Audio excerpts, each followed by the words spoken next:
Chapter 1, Part 2: How We Practice Our Art. Regulus lifted his partner up into the final leap, holding her in the air above his head for a long time and soaking in all of the applause. Pandora smiled down at him, telling him to enjoy this moment with her eyes, but he remained stoic until the curtains came to their final close. Still, he didn't quite let his guard down. He hadn't properly been able to in years. Gently, he let Pandora down onto the ground now that they could no longer see them, and the sound of the crowd was almost deafening. There were a lot of people that night, like there always was. It was the most popular ballet in New York, in the world almost, and much bigger than anywhere back at home in London. People traveled here from different continents just to see one show. Oh my god, Reg, that was amazing, Pandora said excitedly, somehow full of energy after they had just performed for almost 2 hours. She shook his shoulders, trying to get him to join in on some of her celebrating. It wasn't celebrating time yet, though. Not when there was still another show left tomorrow. Maybe after that he could let go. He smiled weakly, nodding his head. He was tired and hungry, and just wanted to go to bed, if it was in a hotel and not in his comfortable flat overseas. Being a ballet dancer meant a lot of long hours and a very limited quantity of anything actually fun. But most of his coworkers were buzzing from performing at the New York City Ballet, and they all had plans of going out that night. Slowly, he could feel the pressure creeping in on all of them. Plenty of people aged out, or got injuries, or simply cracked under the weight of it all. Ballet was an ugly world behind the scenes, and plenty of ballet dancers had vices in drugs and alcohol. At times, they were the only way to get through it. Regulus could understand that. He was invited out. They always invited him, but he said no every time. He had a certain standard he needed to keep, and going out and getting hammered would not do him or his image any good. If he was photographed going out and getting drunk, he would be dead. His parents would hate him, his agent would have a bit of a mess to clean up, and Regulus would be left even more alone. So he kindly declined and went back to his hotel room alone. Regulus was always alone these days. He was either practicing or traveling, or he was stretching in his room, or he was sleeping. Alone. Always alone. He got dressed back into his regular clothes and hailed a cab, something he hated doing but was entirely necessary in New York. His feet were killing him too, literally, so walking would have been miserable anyway. The night after a performance, he always looked at the reviews, looked at the way he could better himself, where he made mistakes, and the things he needed to fix. Usually, it took at least a day for the more detailed reviews to be published, but at the very least, he could see how the general public reacted to it. He knew it was horrible for his self esteem, but Dad had been shot to death after his first year in ballet when he was 4. So, what did it really matter? There wasn't much left to save. After almost nodding off in the backseat a couple of times, the taxi pulled up to the hotel he was staying at. Regulus paid him more than he needed to. He was far too tired to count out any of his bills, and he had no interest in remembering the conversion rate of pounds to American dollars, although he thought $200 were probably still far too much. His room was in the penthouse, and he fought hard not to fall asleep in the elevator. There was another man in there with him. He was blond and clearly very drunk. His cheeks had the brightest blush on them that Regulus had ever seen, and he was giggling at his phone. Regulus tried to ignore him, and he kept himself composed for the entire ride up the elevator, but really he just wanted him to shut up. Everyone was always so loud. He just wanted silence. For once, he wanted silence. Of course, why would he ever get what he wanted? You seem stressed, he said. He also had an English accent, although it wasn't exactly a London one. He could place it if he tried. He just didn't feel like it. I'm fine, Regulus said. The man hummed. Your shoulders out taut. Do you want a massage? No. Okay. I'm Peter, he said, thinking that introducing himself was a good idea when Regulus was so clearly not interested. Really, he was trying to be kinder to people these days, less of an asshole, like Pandora said, but it made it really difficult. Luckily, the doors opened to the penthouse, and Regulus left as quickly as he could without another word. He just needed to sink his feet into an ice bath and close his eyes. He had been in the process of putting his feet in the ice bath, the cold water no longer stinging like it used to, and instead calming his muscles when his phone rang. He knew who it was. The same person who called him after every single performance without fail. Regulus could appreciate the consistency of it all, even if most of the time he didn't feel like answering the phone. Regulus didn't mind though, not when it was her. Dorca Meadows, one of his only friends as well as his manager. She was lovely, and she actually put up with all of his moodiness in the way that made him want to actually be nice. Hey, Cass, he said, sighing as he put his feet back in. They really fucking hurt. Hi, love. How was it? She asked. She was still in London. Who knew what time it was for her there? Probably too early to justify being awake. Lorca was probably the person closest to a saint that Regulus had ever met. It was fine, he said. It was what he always said because it was always just fine. He couldn't really remember a time when ballet brought him real and true joy. It brought him fame, and it brought him more than enough money simply because of how well known he was. But it wasn't what he was passionate about. It was just what his parents wanted him to do. Dorca was always telling him that he needed to take a break, to take a step back and remember why he loved it in the first place. Sometimes he thought he could love it. He did love dancing, and all of the people it had brought him closer to, but everything else that came with it, yeah, he wasn't sure he loved that. He didn't care for performing or all of the fanfare. He didn't need women screaming his name, salivating over the man they thought he was. Fine. Reg, you performed at the New York City Ballet. Yeah, yeah, I know, he said. He was starting to lose feeling in his feet, and he knew it was almost time to take them out. He also knew they were just going to start hurting again, and he didn't want to feel it anymore. You don't sound like you know, he sighed. I'm tired. You know how it is, he said, even though she didn't. Not really. Dorca didn't dance. She managed. She listened to dancers tell her what it was like, watched ballerinas smile through the pain and act like nothing was wrong. Regulus knew plenty of people who had danced through injuries because it was easier than having someone substitute in for them. Regulus himself had done it before. Ballet dancer couldn't take time off, not if they wanted to have their jobs. They talked for a while longer, long enough for Regulus to wrap his feet up again and put on his pajamas, getting ready to call it a night. He wore a pair of black sweatpants and white t-shirt like he did most nights, and he tried to get some sleep.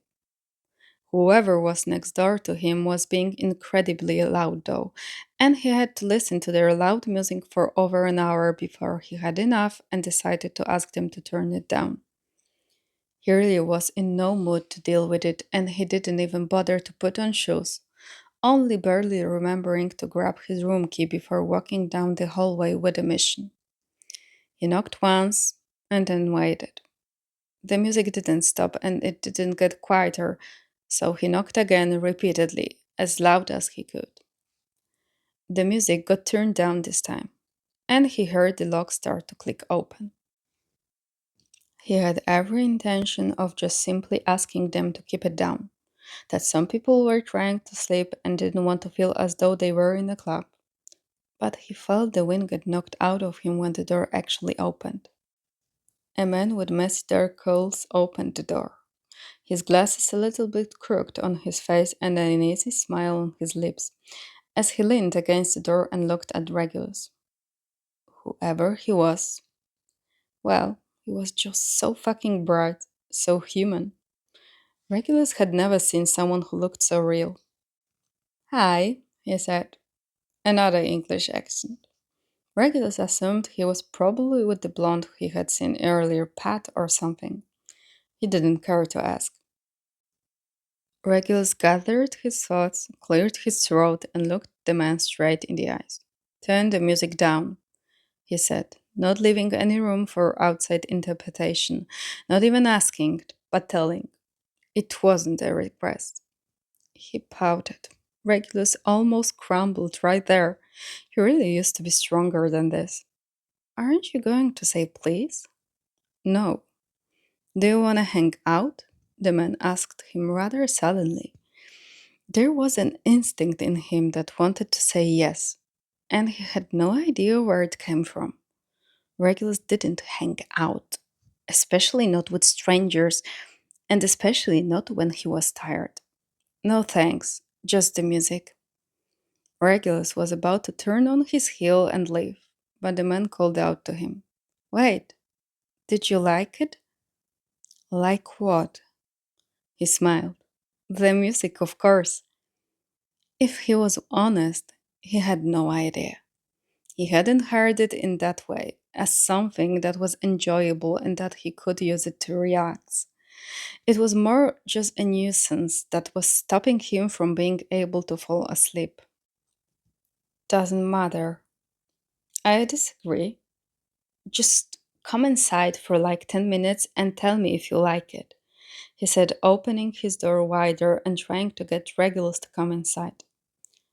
No, thanks, he said, and this time he didn't stop when the man tried again, and the music didn't get turned back on. He set his alarm for 5 in the morning, and he did his best to fall asleep, now that there was the silence he had been craving.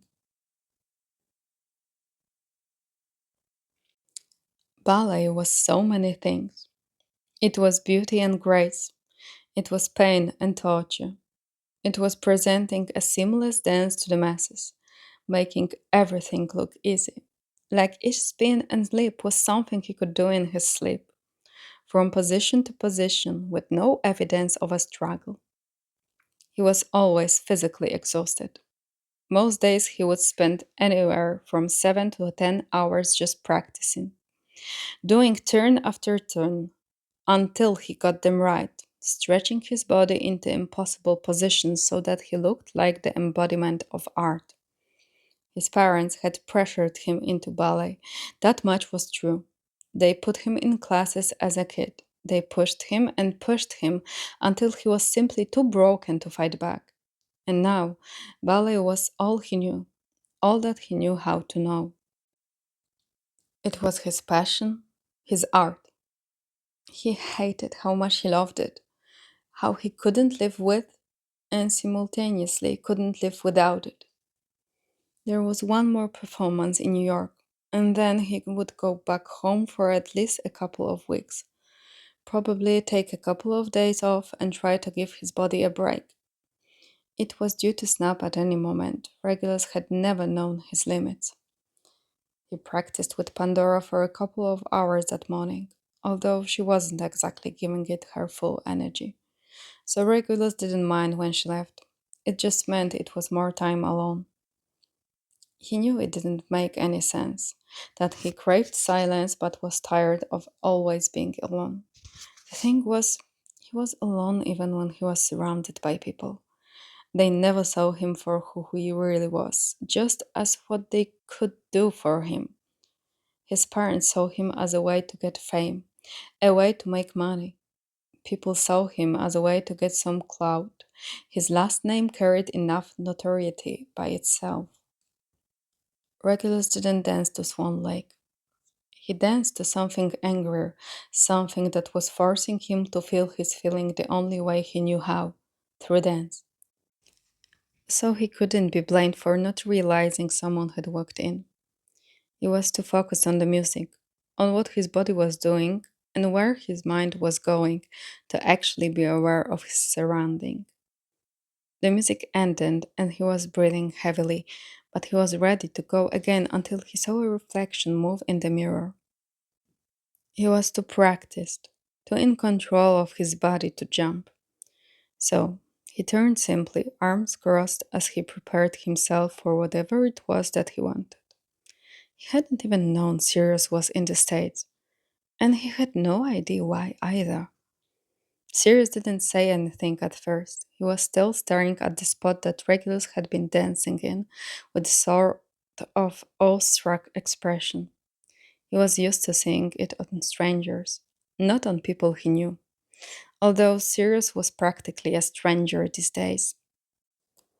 They hadn't seen each other properly in years, for one reason or another.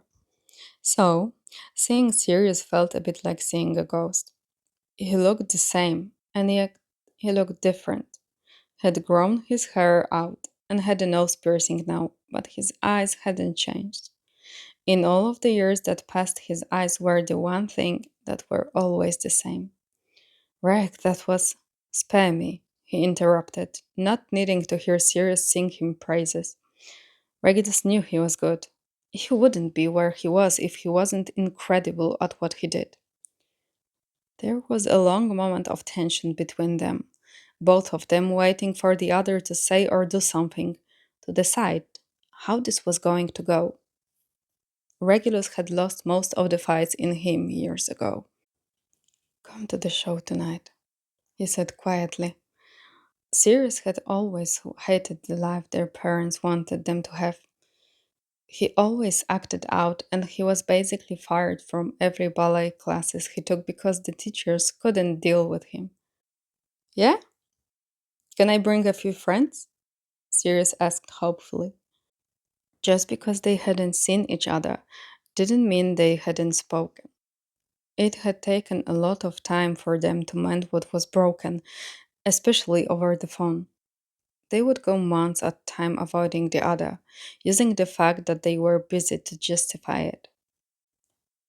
He doubted he would be up for meeting anybody who Sirius chose to spend time with, but he nodded anyway. They would probably find the ballet boring, whereas he had always found it fascinating. The atmosphere, the stories, the music, the way all of it came together on stage. It was life, until you were actually living it. Then, it was death. Are you up for lunch? Can't, he said simply. He needed to practice. Practice, practice, practice until he could do the dance with his eyes closed. He practically could already. They had been performing Swan Lake for over 3 months now, and this was the last one of the season. Although he would be right back at it, learning the new ballet with even more rigor. He was glad that Sirius didn't try to hug him. He really did not like to be touched. It was a miracle he had warmed up to Pandora when he did, because they interacted a lot throughout the dance, and that was something he had definitely needed to get over. It was impossible not to feel comfortable around her, though. She emanated such a pure energy. At times, he thought she was too pure for the harsh word of ballet. She had handled it with more poise than Regulus did. Than anybody, actually. I'll send you the tickets, he told Sirius, walking him out. 4, if you can. He nodded. Yeah, I can. They stopped at the door, nobody else in the lobby of the studio paying them any attention. Thank you. I'll see you tonight. For it being the first time in years since he had seen his brother, their reunion had been slightly underwhelming. Neither of them showed much emotion, never in the right way.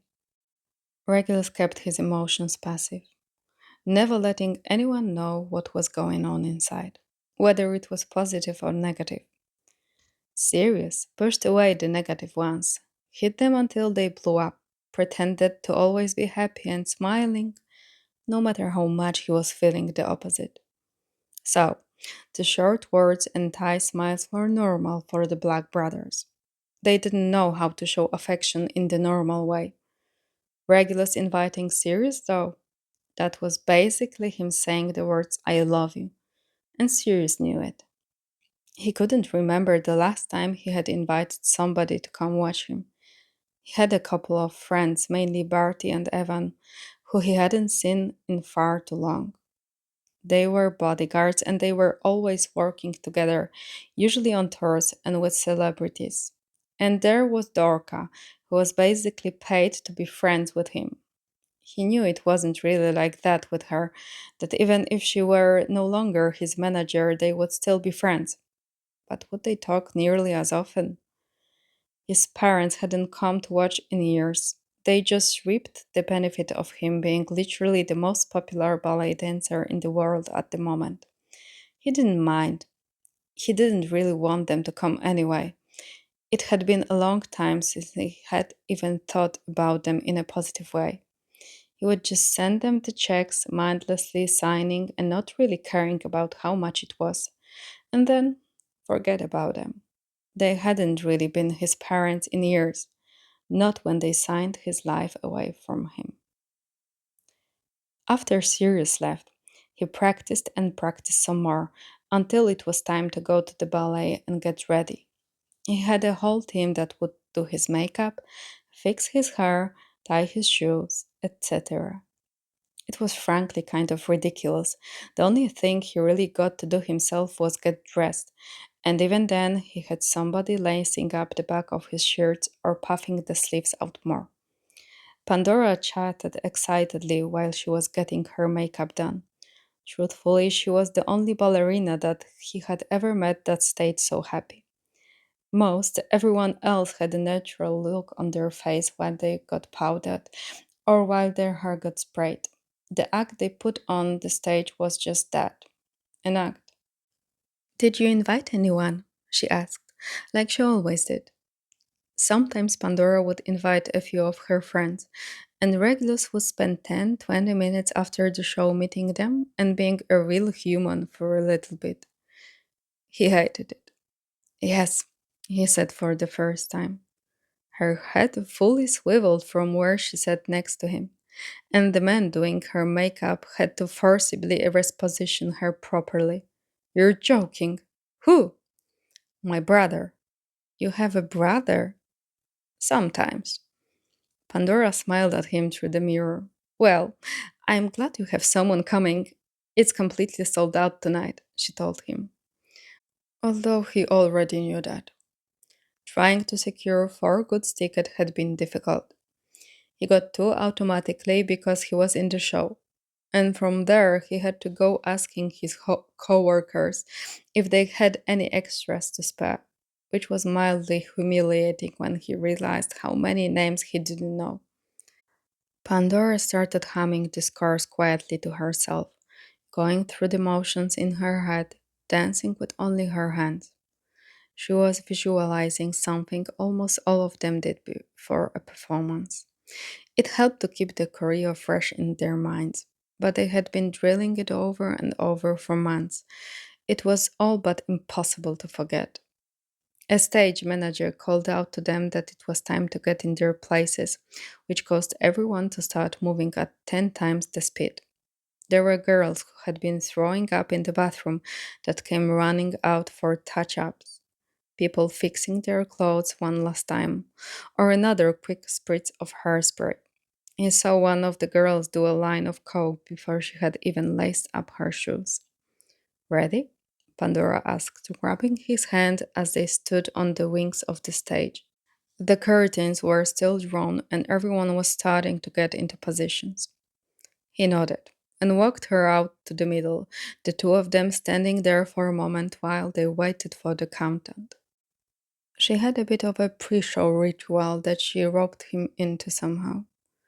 She kissed his hand, he kissed hers, and then they jumped together once, twice, before touching their heart, touching the ground, and then holding their pointer and middle fingers up to the sky. There was someone off on to their side that was starting to count down, and he got Pandora into position, holding her in a dip that looked more effortless than it really was. He was holding all of her body weight for the most part, and she was supposed to stay perfectly still, one leg raised high in the air, in what was an uncomfortable position to hold for more than a couple of seconds. All around them, various dancers were doing the same or similar things, holding positions for far longer than was safe or healthy for their bodies, but they did it anyway. Anybody would die to be in their positions, and they all knew it. So they endured what they needed to because this was their craft.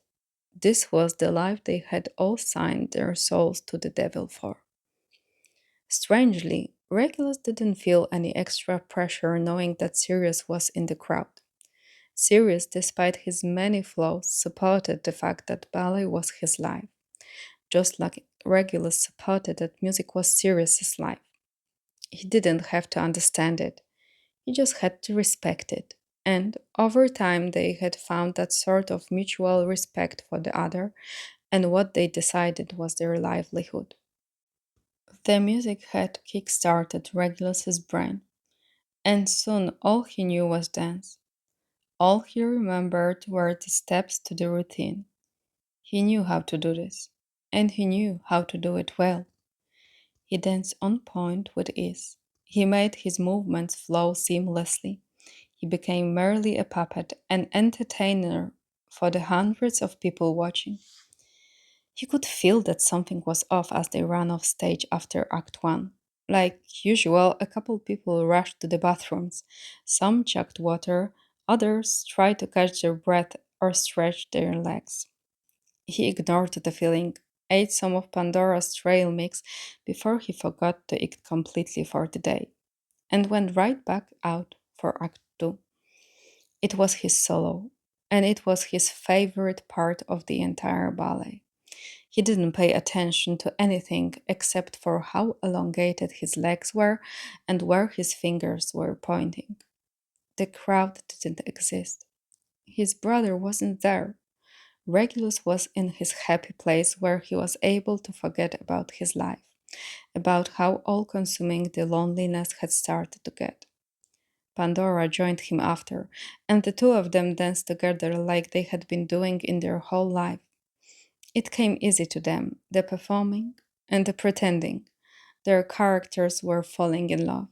There was passion and story that they had to execute, and they did so. Never mind that they were both gay and would never feel that way for each other, because they were acting, pretending. They were always good at pretending. That feeling in the pit of his stomach came back as the music crescendos, and he spun around and round on stage with Pandora. There was nothing he could do to stop it when his vision got spotty. The blood rushed to his head, and he felt himself start to float. Float or fall. He couldn't tell the difference.